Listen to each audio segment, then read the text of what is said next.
잠시 TV를 보다 보니까 토크 프로그램에서 한 연예인이 이런 말을 하더라고요. 어떤 사람을 내가 얼마 정도 귀하게 여기느냐, 어느 정도 소중하게 여기느냐를 알 수 있는 때가 오는데 그때가 언제냐? 결혼식에 축의금을 넣을 때다. 내가 5만 원짜리 관계를 맺고 있는지 10만 원짜리 관계를 맺고 있는지 그것을 알 수 있다라는 것이죠. 일리가 있는 말인 것 같아요. 왜? 물질이 있는 곳에 마음이 있기 때문에 그렇죠. 뿐만 아니라 우리가 이제 선물을 주고받을 때도 그렇습니다. 보통 상대를 향해서 어떤 선물을 하느냐, 그 선택 기준이 무엇이냐, 그것은 내가 그 사람을 어떻게 생각하고 있느냐를 사실 판단할 수 있는 기준이 되는 것이죠. 그래서 그 사람이 하는 선물을 보면 그 사람을 얼마나 소중히 여기는가를 내가 볼 수가 있습니다. 그래서 이번 성탄절에 우리 남편분들, 아내분들에게 한번 선물 좀 해보시길 바라겠습니다. 우리 아내분들이 아멘을 안 하보니까 안 하셔도 될 것 같아요. 예. 자, 그렇다면 하나님이 우리를 얼마나 사랑하실까? 하나님이 얼마나 우리를 귀하게 여기실까? 그것은 이 성탄절에 하나님이 우리에게 주신 선물이 무엇이고 하나님께는 이 선물이 얼마나 귀한가를 우리가 깨닫게 되면 말씀드렸잖아요. 선물의 가치에 따라서 그 사람을 사랑하는 것이 비례하게 된다. 아멘. 그래서 하나님이 우리를 얼마나 사랑하는가를 알 수 있는 기준은 하나님이 우리에게 어떤 선물을 주셨는가, 그 선물의 가치를 생각해 보면 알 수가 있습니다. 그래서 저는 이 성탄절에 여러 가지 메시지도 있지만 저는 우리를 사랑하시는 하나님을 자랑하고 싶습니다. 우리를 너무나 좋아하시고 우리를 축복하시기를 원하는 우리 하나님을 제가 영원토록 찬양하고 그분의 선하심과 인자하심을 선포하는 나팔수가 저는 되기를 원합니다. 그래서 이 성탄절에 우리를 사랑하시는 하나님을 좀 더 한번 깊이 생각해 보기를 원하는데요. 우선 이 성탄절에 우리에게 주신 하나님의 최고의 선물이 무엇일까요? 라고 주일학교 학생들에게 물어보면 뭐라고 대답할까요? 예수 그리스도다. 이게 여러분들에게 물어봐도 다 아실 거예요. 다시 질문합니다. 하나님께서 우리에게 주신 최고의 선물이 무엇일까요? 예수 그리스도다.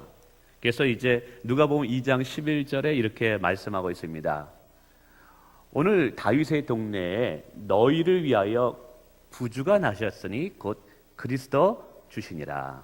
이 다윗의 동네는 베들레헴을 말해요. 베들레헴은 다윗의 고향입니다. 그래서 하나님께서 다윗에게 약속했어요.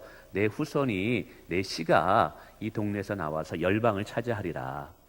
그 약속의 성취에 따라서 하나님께서 우리에게 2000년 전 성탄절에 최고의 선물을 보내주셨습니다. 그분이 누구냐?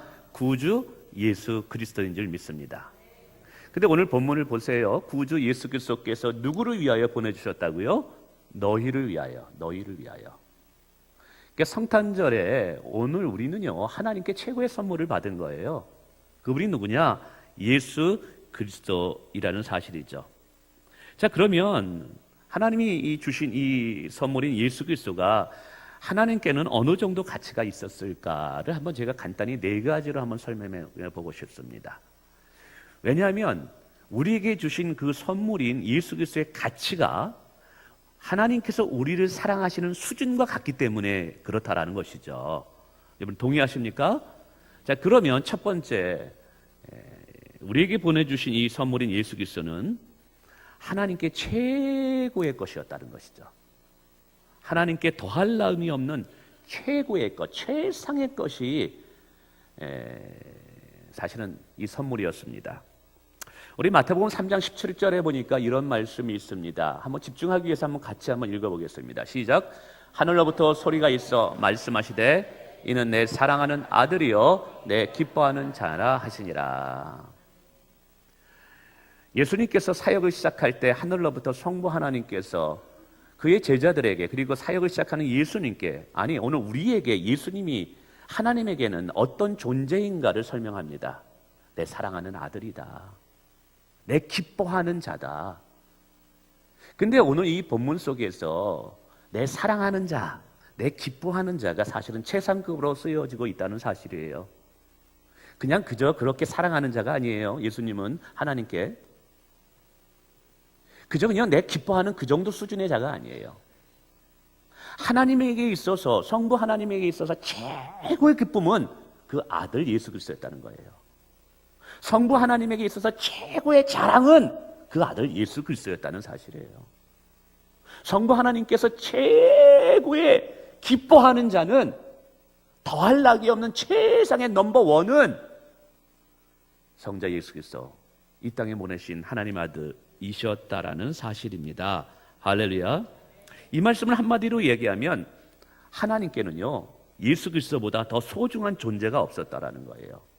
마치 여러분의 가정에서 여러분의 자녀가 여러분의 인생의 가장 소중한 존재인 것처럼 인격을 가지신 하나님에게도 그 아들 예수님이 최고의 존재이고 최고의 영광이었고 최고의 자랑이었고 최고의 기쁨이었다는 사실이에요.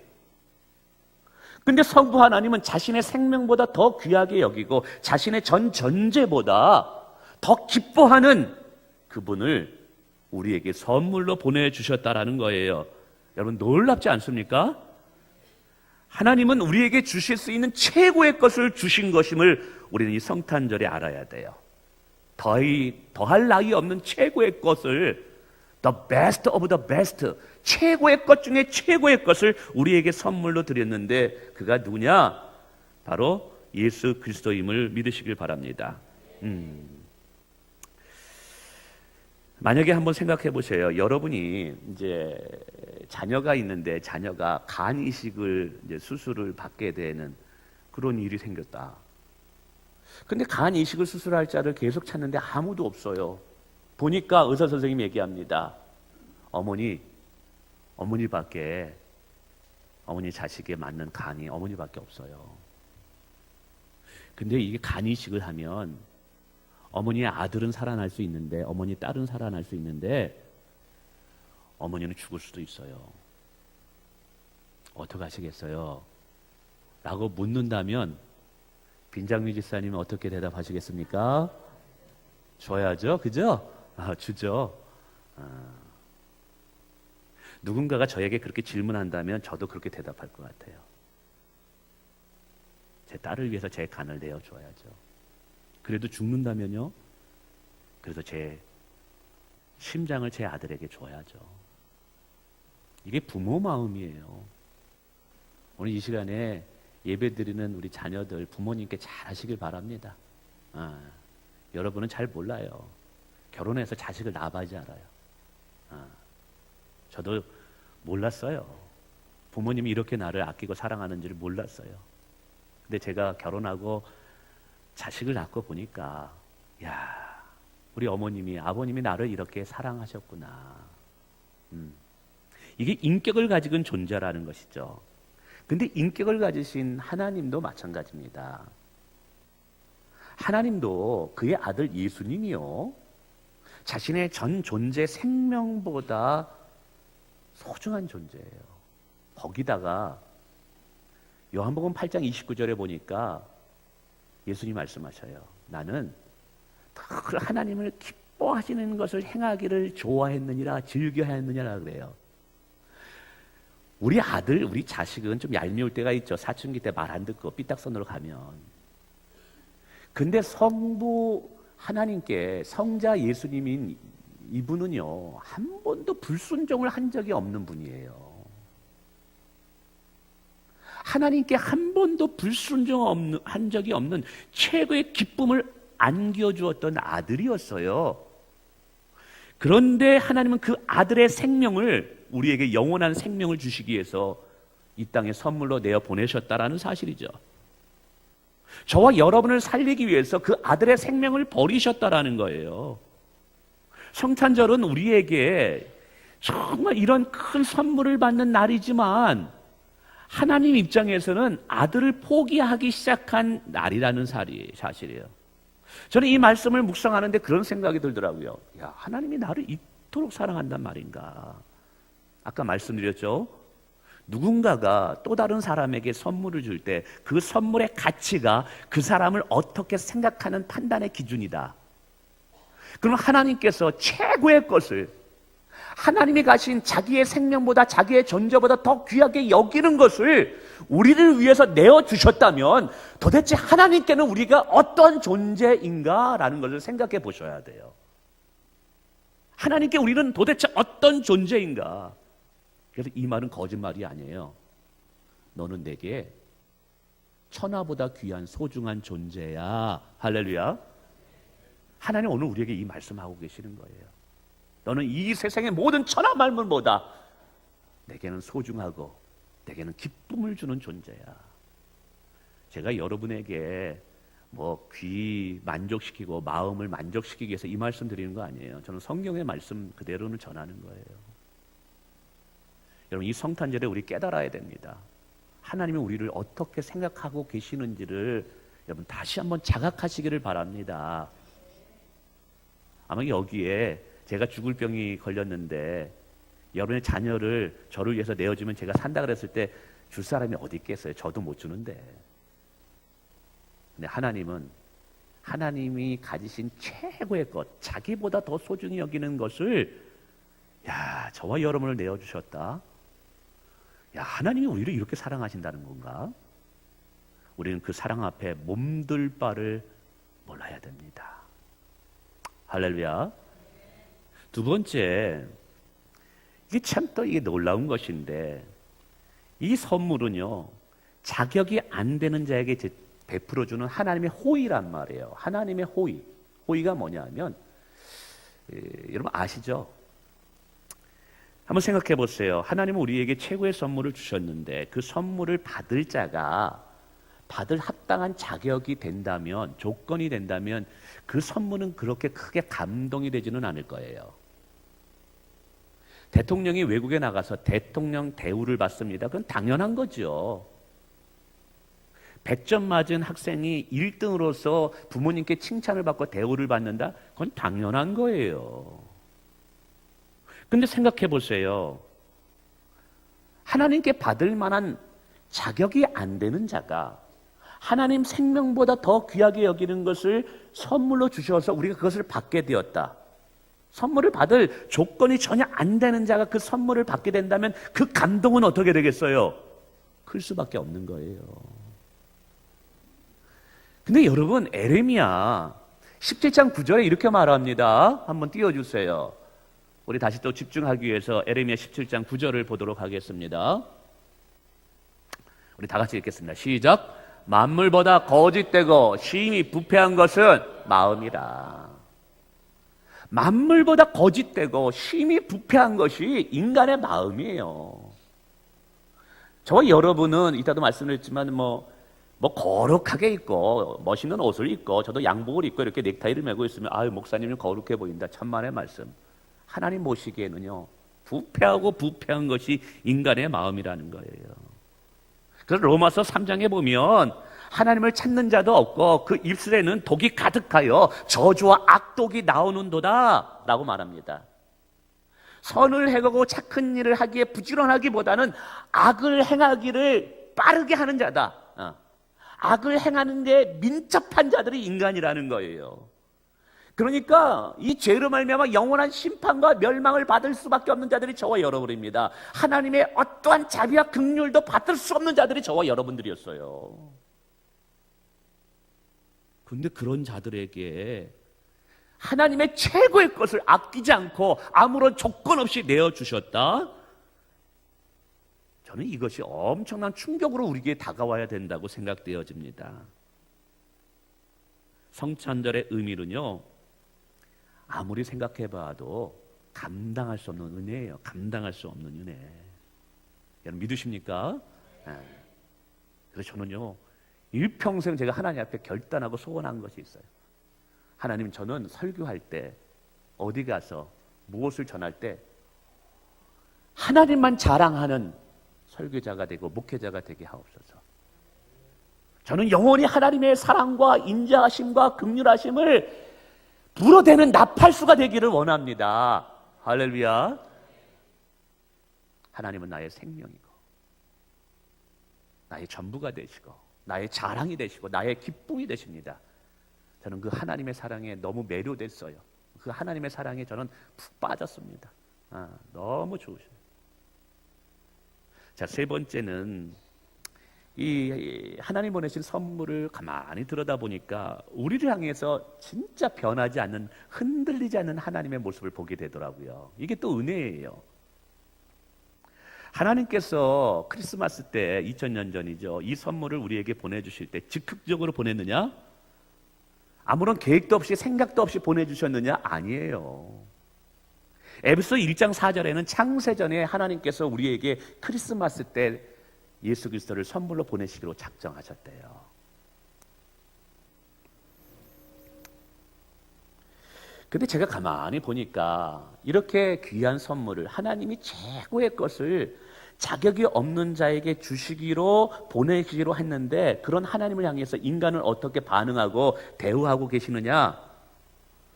하나님의 호의와 하나님의 사랑과 상관없이 성경을 보니까요, 반복적으로 하나님께 반역을 해내, 반복적으로 하나님을 대적하네요, 반복적으로 하나님을 떠나려고 해요. 의도적으로요. 아주 못된 게 인간이에요. 못된 게 하나님 앞에. 창세기 3장에서도 보면 하나님께서 인간을 창조하시고 에덴 동산을 만드셔서 얼마나 좋은 것들을 주셨는지 몰라요. 근데 이상하게도 인간은 하나님을 떠나면 행복할 것이다라는 착각에 빠져가지고 하나님을 떠납니다. 하나님을 반역하게 됩니다. 하나님이 주시는 축복을 발로 뻥 쳐버리고 불순종하게 됩니다. 그 결과 어떻게 돼요? 인간은 생각대로 행복을 얻게 됐나요? 불행과 고통이 들어오게 되고 마지막은 멸망의 심판을 받게 됩니다. 참 인간의 어리석음이죠. 근데 그래서 사실 인간은 죽어야만 되고 영원한 멸망을 받아야 되는데, 여기서 참 하나님은 우리를 포기 못하는 거예요. 그래서 이제 이 창세기 3장 이 15절에 이 유혹한 마귀에게 뭐라고 얘기하냐면 이렇게 얘기합니다. 내가 너로 여자와 원수가 되게 하고 내 후손도, 이 후손은 예수님을 말합니다. 여자의 후손과 원수가 되게 하느니, 요건 한번 같이 읽어볼까요? 시작. 여자의 후손은 내 머리를 상하게 할 것이라. 이 여자의 후손은 누굴 말하겠어요? 예수 그리스도를 말합니다. 예수 그리스도가 이 땅에 오셔서 십자가를 지시고 부활하심으로 내 머리가 뭐냐? 사탄의 머리예요. 여러분, 뱀은요 머리를 치고 머리를 붙잡으면 꼼짝 못해요. 이 머리라는 것은 뱀의 머리지만 영적으로 해석하면 사단의 머리예요. 그래서 성경은 예수님께서 이 땅에 오신 목적에 대해서 내가 마귀를 멸하려 하심이라. 할렐루야. 그리고 히브리서 9장 3절에 13절에 보면 그분께서 오셔서 십자가를 지시고 순종함을 통해서 마귀를 멸하셨느니라 라고 선포하고 있다는 사실이에요. 창세기 3장 15절에 예언의 말씀을 성취하셨어요. 한번 생각해 봅시다. 창세전에 하나님께서 우리에게 예수님을 보내시다고 약속하셨고, 에덴 동산을 만드셔서 인간들이 반역했지만 우리를 사랑하는 것을 포기할 수 없어서, 그래도 예수님을 이 땅에 보내셔서 영적인 회복을 주시겠다고 3장 15절에 약속하셔요. 그리고 수천 년이 흘러서 드디어 2000년 전에 예수님이 이곳에 오시게 됩니다. 자, 그러면 여기 창세기 3장에서부터 예수님이 오시는 이 기간까지 얼마나 많은 시간이 있었습니까? 이 시간의 흐름 속에서 인간이 하나님을 향해서 어떻게 반응하느냐? 공동적인 특징은 참 이상해요. 하나님의 축복을 받으면 참 감사해야 되는데 축복을 잊어버려요. 그리고 자기가 잘난 줄 알고 하나님을 떠나려고 해요. 하나님을 떠나고 우상을 숭배하고 점을 보고 죄를 즐기며 세상을 쾌락합니다. 그러면 그 죄는 반드시 싹이 옵니다. 심판을 가져옵니다. 그리고 죄로 인해서 고통을 당하고 눈물을 흘려요. 그래서 거기서 엉엉 울면서 하나님 도와주세요 그러면 하나님께서 한 번도 거절한 적이 없으세요. 다시 가셔서 그들을 끌어올리고 건지십니다. 그럼 여기서 다시 한번 하나님을 축복합니다. 그러면 하나님의 은혜로 말미암아 다시 살게 됐어요. 그러면 그 은혜를 기억하고 여호와를 의지하며 살아야 되는데, 이게 배가 부르고 등이 뜨뜻하면 또 잊어버리네. 또 다시 하나님을 번하는 거예요. 이 사이클이 계속 일어납니다. 계속 일어나요. 사사기 시대 때도 일어나고 열왕기 상하 때도 일어나고 에레미야, 에스겔, 호세아 시대에도 여전히 이 사건들이 그대로 일어납니다. 하나님은 영원토록 우리를 짝사랑하셔요. 근데 인간이 뭐가 잘났다고 왜 이렇게 하나님을 버리는지 몰라요.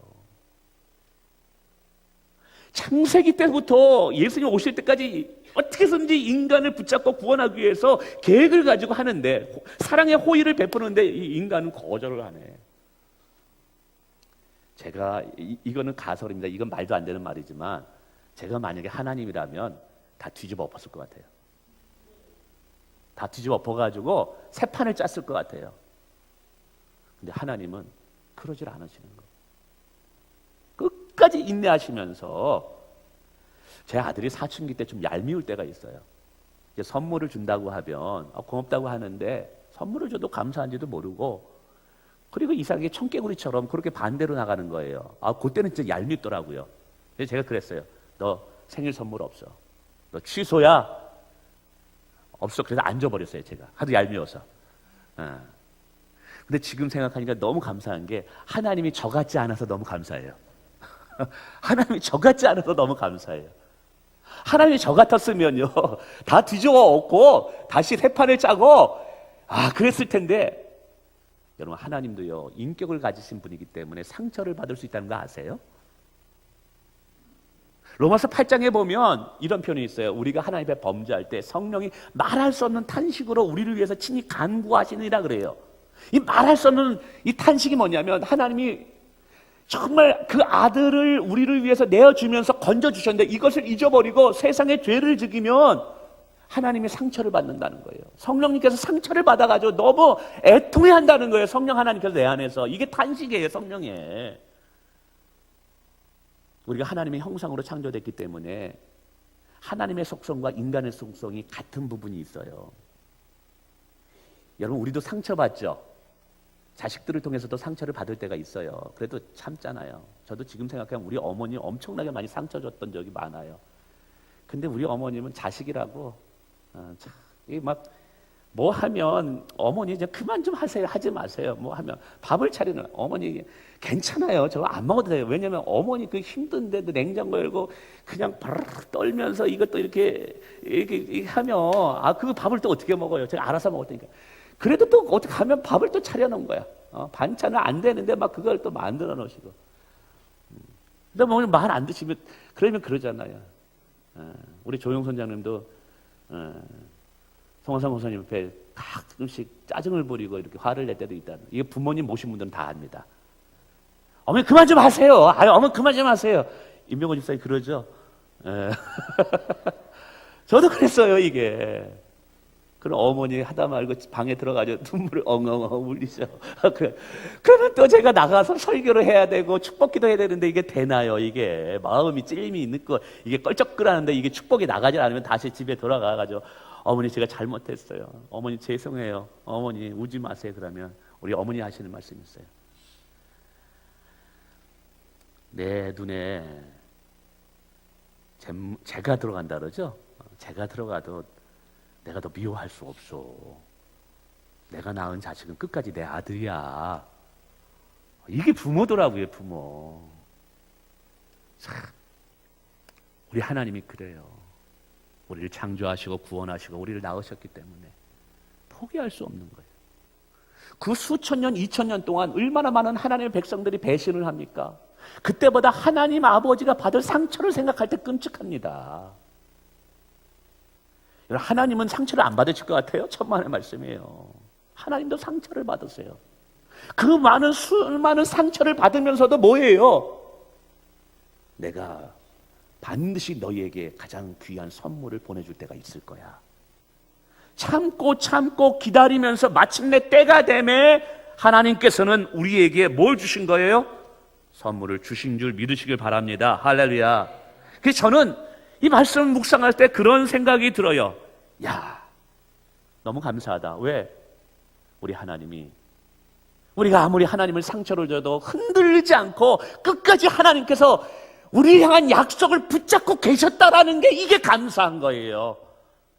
우리를 향해서 변하지 않는 하나님의 사랑으로 그분께서 엄청난 상처와 아픔을 당하시면서까지도 결코 우리를 포기하지 않는 그 흔들리지 않는 하나님의 믿음, 그 하나님의 믿음을 찬양합니다. 그 하나님의 믿음을 송축합니다. 할렐루야. 예. 그래서 저는 이 성탄절에 절대로 우리를 버리실 수 없는 그 하나님의 은혜와 사랑을 볼 수 있기를 축원을 드립니다.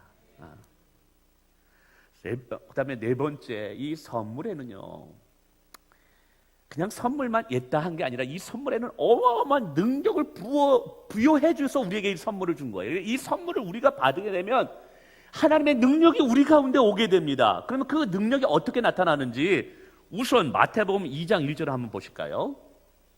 이게 단순한 문장 같지만 되게 심오한 문장이 있어요. 우리 2장 1절 한번 읽겠습니다. 시작. 헤롯 왕 때 예수께서 유대 베들레헴에서 나심에, 별거 아닌 것 같죠? 근데 제가 밑줄을 쳤습니다. 헤롯 왕 때. 헤롯 왕은 헤롯 대왕이에요. 밑에 있는 헤롯 여러 왕들이 있지만 헤롯 대왕입니다.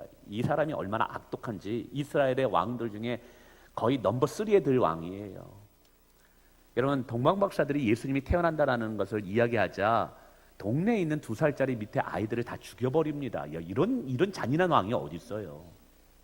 자기의 기득권을 유지하기 위해서, 자기의 왕의 왕권을 빼앗기지 않기 위해서 가능성이 0.001% 있는 모든 아이를 죽여버립니다. 어떻게 이런 왕이 있어요? 뿐만이 아니라 이 당시에는요, 이스라엘이 로마의 속국이 되어서 정치, 경제, 문화, 신앙적인 모든 가장 암울할 때예요. 근데 중요한 건 바로 헤롯 왕 때 예수께서 유대 베들레헴에 나신다 그랬잖아요. 이걸 이렇게 바꿀 수 있어요. 이스라엘 역사에서 가장 암울할 때에 예수께서 유대 베들레헴에 나시네.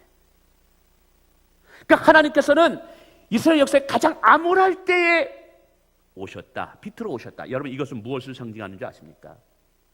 우리의 인생이 아무리 어두움에 있다 할지라도 예수님이 우리 안에 들어오시는 때 우리의 인생은 빛으로 변화되는 거예요. 우울하고 암울한 인생이라 할지라도 예수님을 받아들이는 순간 우리의 인생은 빛의 인생으로 바뀔 수 있다는 것을 보여주는 거예요. 할렐루야. 이것이 하나님이 우리에게 주신 선물의 능력입니다. 혹시 여러분의 인생이 너무 우울하세요? 암울하세요? 미래에 대한 소망이 없으세요? 여러분, 가장 암울할 때 선물을 주신 예수 하나님, 의도가 있다라는 것, 그 선물을 여러분의 중심에 모실 때 그 암울한 어둠이 떠나가게 될 줄을 믿습니다. 두 번째가 이제 누가복음 2장 12절의 말씀인데요. 이것도 한번 읽어보겠습니다. 같이 시작. 너희가 가서 강보에 쌓여 구유에 뉘어 있는 이것이 너희에게 표적이니라. 우리가 알고 있다시피 예수님은 어디에서 태어나셨습니까? 마구간에서 태어나셨습니다. 마구간. 말이 마구간이지. 여러분, 저는 시골에서 어릴 때 생활했어요. 그리고 이제 방학 때마다 이렇게 시골 가서 형님 농사를 많이 도와줬어요. 휴학하고 나서 대학 1학년 때, 이제는 신학대학교 가기 전에 일반대를 다닐 때도 시골에 가서 1년 동안 형님 농사를 지어줬던 적이 있고요. 제가 군대를 갈 때도 사실은 이제 내일 모레 이제 군대를 들어가는데 해군을 제가 지원해가지고 들어가게 됐는데 진해에서 훈련소가 있는데 그 전날까지 시골에서 농사 짓다가 정말 형님 도와줬다가 서울에 딱 올라와가지고 아버님 큰절 받으십시오. 저 군대 갔다 오겠습니다. 그러니까 아버님 잘 갔다 와라. 그리고 그냥 혼자 갔어요. 저는 그냥. 그 시골에서 농사를 지면서 이 마구간, 말이 맞고 이제 이 외양간이 어떤 줄 알아요? 소똥, 냄새, 더러움, 불결함 가득해요. 거기다 한 겨울에 여러분 산모가 아이를 낳았는데 마구간에 있다? 똥 냄새 나는 곳이에요, 여러분. 혹시 여기서 마구간에서 태어나신 분 있나요? 없잖아요. 제가 말씀드렸는데 예전에 제가 섬겼던 교회에 권사님 이름이 정외출 권사님이에요. 정외출. 왜 외출이냐? 그 어머님이 외출하시다가 낳으셨대. 그래서 그때부터 정외출이 하시는데 외출해서 낳으셨다 할지라도 마구간에서는 안 태어나셨어요. 그분이. 근데 오늘 예수님이 그 마구간 냄새나고 더러운 곳에 태어난 다음에 구유에 놓습니다. 구유는 뭐예요? 여물통이에요. 여물통. 여러분 시골에서 소 여물통 보셨습니까? 뭐 소가 청소를 합니까? 아니에요. 먹다 보면 거기 똥 묻고 냄새나고 더러운 곳이에요. 여물통이. 거기에 예수님이 있는데 놀랍게도 이렇게 표현합니다. 이것이 너희에게 표적이니라. 표적이라는 것은 이것이 구원자인 증거니라는 거예요. 이 말은 하나님께서 의도적으로 예수님을 호텔이나 궁중에서 태어나게 한 것이 아니라 마국간에 태어나게 하시고, 하나님께서 의도적으로 예수님이 첫 번째 드러누워 있던 장소가 화려한 뭐 이런, 요즘 뭐 아이들 뭐 이불값 엄청 비싸대요. 그리고 아이들 이게 뭐라 그러죠? 이거 끄는 거? 유모차. 우리 감사합니다. 우리 오경숙 권사님. 우리 유모차 와 150만 원, 막 2만 원, 300만 원짜리 돼요. 보니까 아이 하나 키우는데 그 300만 원 뭐 제가 끌고 다니는 차가 얼마냐고 이 중고상에 물어봤더니 150만 원이래요. 제 차가 150만 원이래요. 제 차보다 더 비싼데, 야, 그래가지고, 어이구, 이거 꽤 비싸네. 근데 예수님은 그런데 누이신 게 아니라, 똥 묻어 있는 냄새 나는, 참, 구유. 이게 근데 하나님의 의도라는 거예요. 근데 이유가 있어요. 이것은요, 우리의 인생이 똥 같은 인생이라 할지라도, 그 밑바닥까지 내려와서 우리를 사랑하시는 것을 보여주시고 우리를 건지시겠다는 하나님의 의지가 들어있는 거예요. 근데 여러분 아십니까? 사실은 저와 여러분은 점잖게 앉아있지만 하나님 보시기에는 다 똥이에요. 사실은 겉에서 이렇게 화려한 거 있지만 속을 들여다보잖아요. 하나님이 안에는, 똥은 그래도 이 퇴비료를 쓸 수는 있어요. 그런데 우리 속을 들여다보면 이 똥보다 더 냄새가 나는 죄로 가득 찬 게 인간이에요. 똥 묻은 사람을 누가 가까이 하기를 원하겠어요. 근데 하나님께서, 그 아들께서 본인의 몸에 똥을 묻혀서라도 우리가 있는 곳까지 내려오시겠다? 여러분, 이것은 똥 같은 인생이라 할지라도 예수 그리스도를 맞이하고 그분을 나의 구원자로 받아들인 인생은 하나님께서 복 있는 인생으로 바꾸시겠다는 의지가 들어있는 거예요. 놀랍지 않습니까? 여러분 기억해 주세요. 예수 그리스도는 하나님이 주신 최고의 선물입니다. 근데 그 예수 그리스도는요, 어둠에 있는 자들 빛으로 인도할 수 있는 능력이 되고요, 똥 같은 인생을 살아가는 그러한 자들의 인생을 복 있는 인생으로 바꿀 수 있는 하나님의 능력이 된다라는 사실이에요. 할렐루야. 그래서 오늘 우리가 이 성탄절을 제대로 알게 되면 정말 기쁘다 구주 오션, 여러분 이 찬송을 안 할 수가 없는 거예요. 믿으시면 아멘 하시길 바랍니다. 이게요. 믿으시면 아멘 하신다니까 이게 재밌어가지고 웃는 분들이 계시는데 이게 자주 해야 될 것 같아요. 자, 그럼 마지막으로 한번 생각해 봅시다. 우리가 이런 선물을 이미 받았어요. 나는 생각지도 못하고 자각하지도 못했는데 이렇게 귀한 선물을 내가 받았어요. 그러면 이 선물을 받은 자가 하나님을 향해서 어떠한 반응을 해야 되느냐, 어떻게 하나님을 향해서 어떤 태도를 가져야 되느냐, 이게 바로 이제 마태복음 2장 11절과 12절에 나오는 동방박사가 아기 예수께 드리는 모습에 나타나요. 우리 한번 읽어볼까요? 시작. 엎드려 아기께 경배하고 보배압을 열어 황금과 유화크 모략을 예물로 드리니라. 그들은 꿈에 헤롯에게 돌아가라 하지 말라 지시함을 받아 다른 길로 고국에 돌아가니라. 이것이 성탄절을 맞이하는 동방박사들의 모습이에요. 저는 이곳에서 세 가지가 바로 우리가 아기 예수를 향한 우리의 태도가 되어야 된다. 하나님께 최고의 선물을 받는 자의 태도, 반응이 돼야 된다고 감히 고백합니다. 첫 번째는 뭐냐면 엎드려 아기께 경배하고, 근데 이게 11절의 9절인데 그 앞부분 10절에 보면 기쁨으로라는 단어가 나옵니다. 그래서 우리가 성탄절을 맞이해서 우리가 하나님께 반응할 첫 번째 태도는 뭐냐면, 비록 이 아기 예수는 어린아이지만 구원자입니다. 할렐루야. 그래서 그분께 우리가 기쁨으로 경배해야 되는 것이 성탄절을 맞이할 저와 여러분의 첫 번째 모습이에요. 여러분 부탁드립니다. 연말이 됐다고 TV에서 엊그제 나오더라고요. 뭐 연세대학교 아비인가 무슨 뭐 이렇게 크리스마스 축제를 한다 그러는데 거긴 예수님이 하나도 없어요.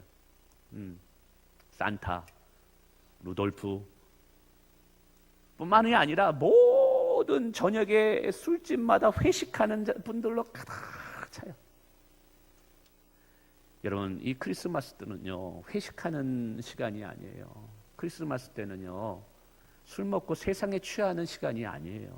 연말이 됐으니까 한번 모여서 막년에 한번 해보자, 이게 아니에요.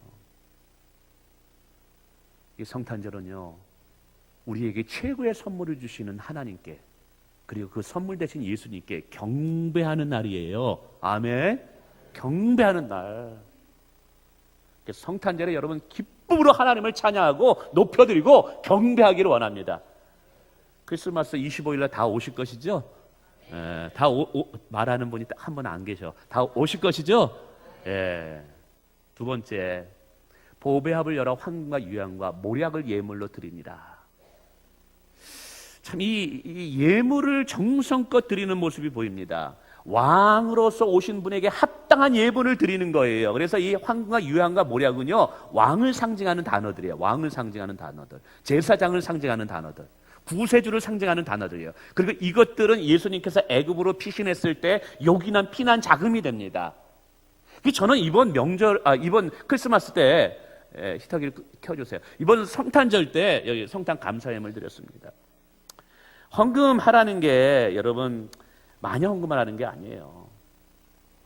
여러분의 그냥 믿음의 분량만큼 대신에 부탁을 드립니다. 그냥 하나님께 얘따 한번 드리지 뭐. 우리 하나님 불쌍한데 내가 한번 뭐 하나님께 한번 내가 거리내게 이렇게 드시, 이게 아니라 여러분 성탄 헌금 드릴 때 이영일 사모는 새 돈으로 늘 바꿔가지고 이걸 드리려고 그래요. 뭐 새 돈으로 다 드리는 건 아니지만 여기에 우리의 믿음을 담아서, X가 중요하지 않아요. 정성을 담아서. 그리고 가장 중요한 거는 예수 그리스도는 나의 구세주입니다라는 신앙 고백을 담아서 하나님께 드리기를 원합니다. 그리고 이 예물이 우리 당회에서 얘기했어요. 이번에 송정동에 우리 쌀을 좀 나눠주자. 그리고 요양원에다가 좀 TV로 좀 기증하자. 그래서 구제하고 좀 나누고 베푸는 연말이 되자. 그래서 우리가 이 물질을 가지고 선한 일에 사용되기를 원합니다.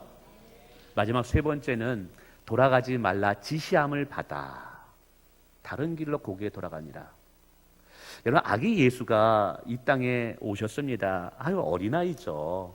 그러나 어린아이라 할지라도 그 예수 그리스도는 나의 구주가 되시는 줄 믿습니다. 그 구주가 되시는 예수 그리스도를 내가 진정으로 인정한다면 오늘 하나님께서 우리에게 말씀하시는 바가 있어요. 우리 마태복음 17장 5절을 띄워주세요. 이게 중요합니다. 우리 같이 읽어보겠습니다. 시작. 이는 내 사랑하는 아들이요 내 기뻐하는 자니 너희는 그의 말을 들으라 하시느니라. 이게 성부 하나님께서 제자들에게 하신 말씀이고 성부 하나님께서 오늘 저와 여러분에게 주시는 말씀이에요. 비록 어린 아기 예수 그리스도지만 내 사랑하는 아들이다. 그러므로 너희는 누구의 말을 들어라? 그의 말을 들어라. 예수 그리스도의 말을 들어라. 그래서 진정한 성탄절을 통해서 예수 그리스도가 나의 구세주인 것을 인정하는 자들은 우리의 일상적인 삶 속에서 예수 그리스도가 나의 주인 되어주시고 예수 그리스도의 말씀이 나의 삶을 주장하게 만드셔야 돼요. 예수 그리스도의 말씀을 따라 사는 것이 예수 그리스도를 진정한 나의 구주로 인정해 드리는 거예요. 말로만 구주, 말로만 예수님, 이게 아니라 나의 삶을 통해서, 순종함을 통해서 신앙이 고백되어질 때 그것이 진정으로 예수를 나의 구원자로 내가 인정해 드리는 거예요. 저는 이 성탄절에 예수님이 저와 여러분의 진정한 구주가 되시기를 축원을 드리겠습니다. 말씀을 맺습니다. 이 성탄절에 하나님이 우리에게 보내준 최고의 선물은 누구시라고요? 예수 그리스도다. 이 선물은 하나님께 최고의 최상의 것이에요. 이 성탄절에 하나님은 우리에게 최고의 선물을 주신 것이고요. 그뿐만 아니라 자격이 안 되는 자에게 주셨다라는 것이죠. 그리고 이 선물을 주시기 위해서 하나님은 끊임없이 인내하면서 상처를 받으면서도 우리를 끝까지 포기하지 않는 하나님의 은혜가 들어있는 거예요. 그리고 우리의 삶을 변화시키는 능력이 이 선물 안에 들어있습니다. 우울하고 어둠에 잇은 자를 빛으로 인도할 수 있는 능력이 선물에 들어있고요. 똥같이 사는 인생들, 죄악으로 사는 인생들, 영원히 심판받을 수밖에 없는 인생을 천국으로 이끌어갈 수 있는 능력이 예수 그리스도 이 선물 안에 있어요. 그래서 이 예수 그리스도를 다시 한번 우리의 구원자로 받아들이며 진정으로 신령과 진정으로 하나님을 경배하는 성탄이 되기를 원합니다. 기도하겠습니다.